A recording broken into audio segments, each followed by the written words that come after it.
Dans cette vidéo, je vais vous montrer une fonction nouvelle de Chessbass qui est donc une amélioration des notations et des variantes d'une analyse avec une colorisation de ces analyses.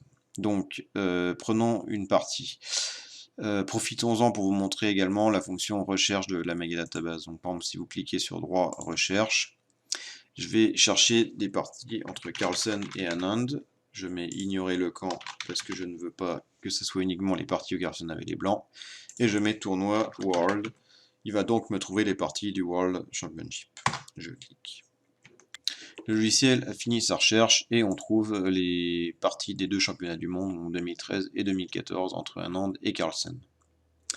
Prenons une partie commentée, celle-là par exemple, commentée par Igor Stoll, donc une partie où Carlsen avait gagné avec les noirs. J'avance les coups, fou B5, ah, nous voyons une analyse de variante. Donc Igor Stoll a analysé le coup A6 alors que le coup cavalier F6 avait été joué par Carlsen dans la partie. Voilà, j'analyse le coup A6 et je vois la variante proposée par Igor Stoll qui s'affiche en jaune.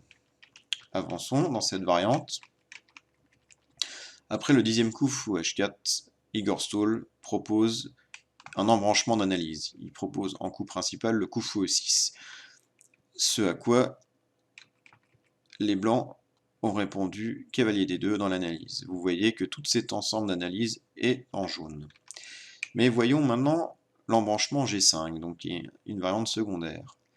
Cet embranchement a été colorié en orange et la sous-ligne dans laquelle nous se trouve est également entièrement coloriée en jaune. Vous voyez que le coup cavalier B2 qui était dans l'analyse de la ligne principale n'est plus colorié en jaune.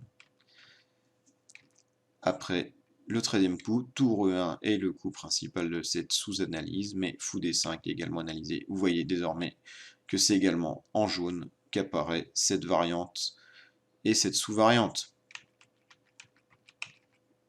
Si nous revenons dans l'analyse principale,